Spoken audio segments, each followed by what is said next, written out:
आज आम्ही कोटी रुपयाचे बंगले बांधलेत आणि आमच्या बापाचा चहा तुम्ही बंद केलाय तरी आम्ही तक्रार करीना.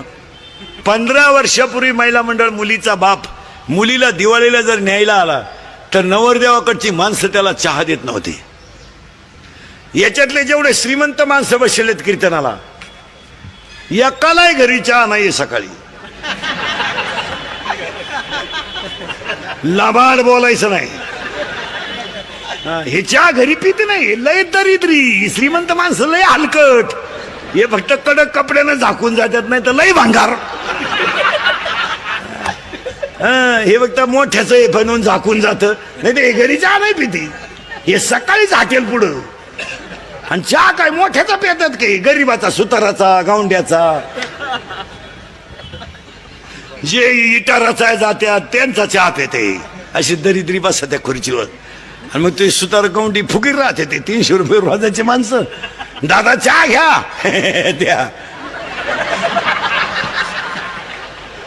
दादा नाव काय त्याचं दादा चहा घ्या ना द्या ना. आणि चहा प्याता प्याता दादा म्हणतो थोरल्या मुलांना आपल्या JCB घेतला का आला तुला खड्डा घ्यायला घेतला का घेतला तुला JCB. दरिद्र तुला चहाला पैसे नाही. अरे ते बिचारा इटाराच आहे जाते तरी 10 लोकांना चहा पाहिजे. ते ही श्रीमंत माणसं लय भंगार मारा. हे फक्त हाती पैशावाले असल्यामुळं आपण त्यांना काही म्हणत नाही ना तर त्यांना भेजे बिजे काय याडपटायचे. ते फक्त लक्ष्मी त्यांच्या घरात असल्यामुळं आपण म्हणजे हे वांग काय आहे त्यांच्याकडे. आजही तुम्ही गरीबाच्या घरात जा. ही आमची शेतकऱ्याची बाई आहे. 3 मुळ्या ऊसाच्या तुडी ती बादलीभर धुणं धुती आणि 10 लिटर म्हशीचं दूध काढी ती. सर्दी होईना तिला. सर्दी थंडी तापत बाजूलाच. सर्दी झाली तर ती लगेच कोरा चहा पितीन मोकळी झाली. याची लिफ्टनं वर जाती लिफ्टनं खाली येते. मणक्यात गॅप डोळ्याला अंधार आहे त्या. अगं तू जगती तरी का आला. जर त्यालाही मोकळं करीना तोही गुंतून ठेवला त्यालाही दुसरी करता येईन तूही उलथानं काय करते त्याला. पटलं. आजही शेतकऱ्याच्या घरात जा. 15 माणसाचा स्वयंपाक 15 मिनिटात. पिठलं भाकर पण दणकून. हे श्रीमंत हलकट माणसं मोजी त्या. 5 सांगितले 6वा वाढला संपल्या चपात्या. आणि त्याची बायको म्हणती निवांत जेवा. ताटल्या खाता का निवांत जेवा. शेतकऱ्याच्या घरात अजून आरुळी देऊन चहा येतो. आणणारे चहा वजन नाही आहे. गरीबाच्या घरात वजन नाही आहे. आजारी एक तुम्ही नाही मग बोलायला काय वजन नाही आहे. अजूनही गरीबाच्या घरात जाऊन पहा चहा आणणारे. हे श्रीमंत हलकटांचं तसं नाही.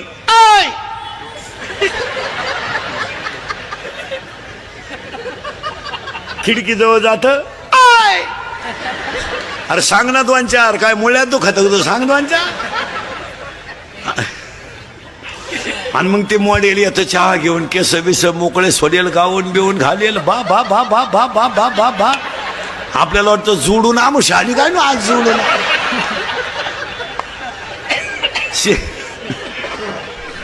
अरे शेतकऱ्याच्या घरात चहा प्यायचा म्हणजे कपातून बशीत. या दरिद्र्यांच्या घरात कपाट डोकायला लागत. चहा आहे का. अजून 1 वर्षानं या श्रीमंताच्या घरात एकच कप येणार सगळ्या पाहुण्यांना. फक्त पाहुण्या पुढं कप न्यायचा आणि पाहुण्यानं जिबीचा शेंडा बुडवायचा फक्त त्याच्यात.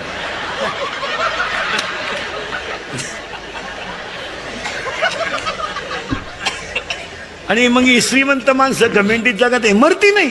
नुसते पडेल खाटाव नुसतं पाहतो पाहुण्यांक.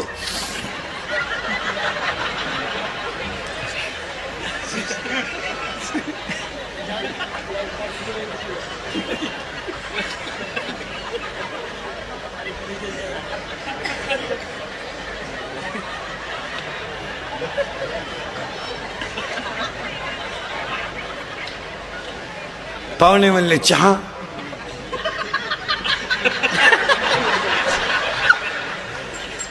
दूध थोडी दारू.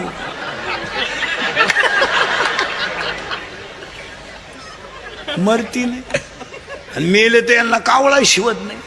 भाषण करणारे कटाळे कावळाची. एक महाराष्ट्र शासनाचा कर्मचारी मेला. भात वाळला 10:30 वाजले. भाषण करणारे कटाळले कवर खोटं बोलतील.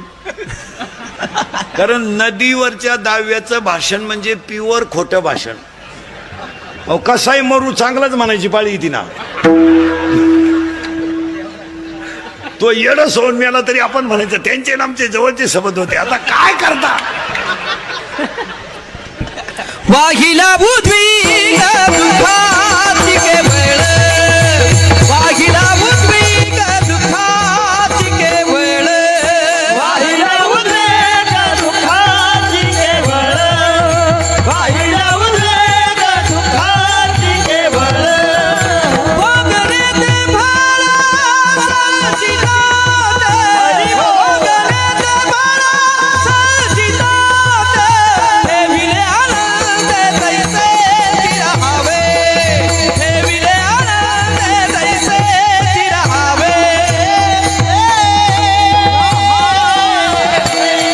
महाराष्ट्र शासनाचा कर्मचारी मिळाला कावळाच येईन. भाषण करणारे कटाळे कवर खोटं बोलतील. प्रवचनकार कटाळा कवर सांगन काय. मग एक जण म्हणला इकडे ही नोकरीला कुठं होतं म्हणला. तुम्हाला महाराष्ट्र शासनात होता. कावळा शिवणार नाही म्हणला. 100ची नोट ठेवी म्हणला. भात ठेवली ना 100ची नोट. 50-50 कावळे गोळा झाले. पण कावळ्याने फक्त नोटच नेली. 7 तासात राहिला. आता काय माहिती. मग दादा कोंडकेने फुकाट पहिली 100ची नोट काढली का तेव्हापासूनच काढली.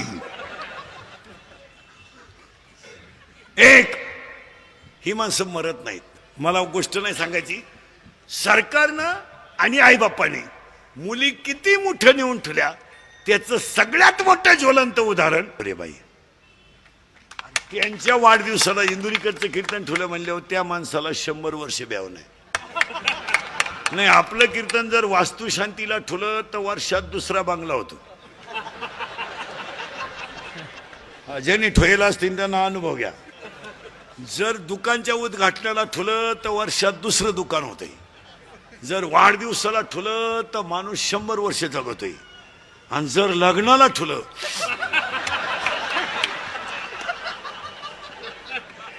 बाकीचा विचार घरी गेल्यावर करा. आता ह्या अभिष्ट चिंतनाला माझं कीर्तन ठेवलं म्हणल्यावर हा श्री किती मोठी असते हे सगळ्यांना दाखवून देणारा उत्सव आहे. हा एकटा एका मॅडमचा आपल्यातली एक मॅडम आहे. आणि ह्या वाढदिवसाला एक ध्यानात ठेवतो महिला मंडळ.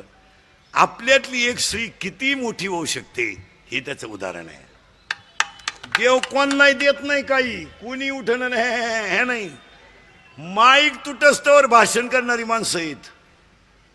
वायरी तुटल्या तरी बोला त्यातच.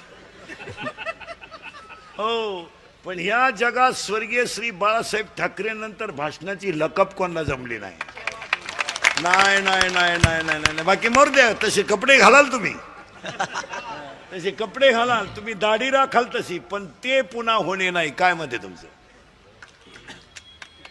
नाही नाही नाही. उगाच कोणी उठायचं आणि बाय काहीच्या काही बरळायचं त्याला काय किंमत आहे. सचिवानं लिहून द्यायचं आणि यांनी बोलायचं त्याला काय किंमत. तुम्ही तुमच्या त्या माणसांच्याकडे तुम्हाला आता आमच्यापेक्षा तुम्ही जाणकार आहेत. बाळासाहेब ठाकरेंच्या व्यासपीठावर कधी तुम्हाला टाचन दिसलं का कागद. खुर्चीवर उठायचं सुरू का. अरे ती ताकदच आतून होती महाराज. आपाप शब्द बाहेर पडायचे. आपोआप उभं राहिल्यावर टाळी वाजत होती. तर बोला गप्प बसेपर्यंत टाळी चालत होती. का त्या वक्तृत्वात ताकद होती. वा. ते काय असं कोणी उठायचं. ते काय 15 ऑगस्टचं भाषण आहे का 4थीच्या पोरांना. इंग्रजांनी देशावर अन्याय केला तुझ्या इतका नाही केला. बघ त्यांनी केला. हे काय भाषण आहेत. हो पुन्हा व्यक्ती होईल तशी बोलणारी नाही. ऐका नीट. स्वर्गीय श्री बाळासाहेब ठाकरे नंतर भाषणाची लकप कोणाला जमली नाही. आणि विरोधकाला सुद्धा हसायला लावणारं विलासराव देशमुखानंतर भाषण कोणाला जमलं नाही. वा वा वा वा. महाराज सत्ताधारी असो नाही तर विरोधक असो खळखळा असला पाहिजे. त्या भाषणाची लकप होती. 3 दुसऱ्याच्या हृदयाचं छेद घेणार स्वर्गीय श्री R.R. पाटलानंतर भाषण कोणाला जमलं नाही. नाही नाही. आणि हृदयाला घाम फोडणार स्वर्गीय गोपीनाथ मुंडे नंतर भाषण कोणाला जमलं नाही. आणि आज सगळ्यांचं जिरवणार पवार साहेबांनंतर कोणाला जमलं.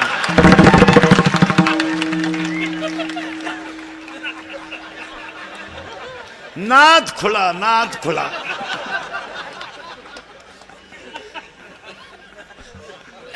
काय तुम्हाला एक वाक्य सांगा महाराज, जे आपले लोक अभ्यास करीत नाही महाराज.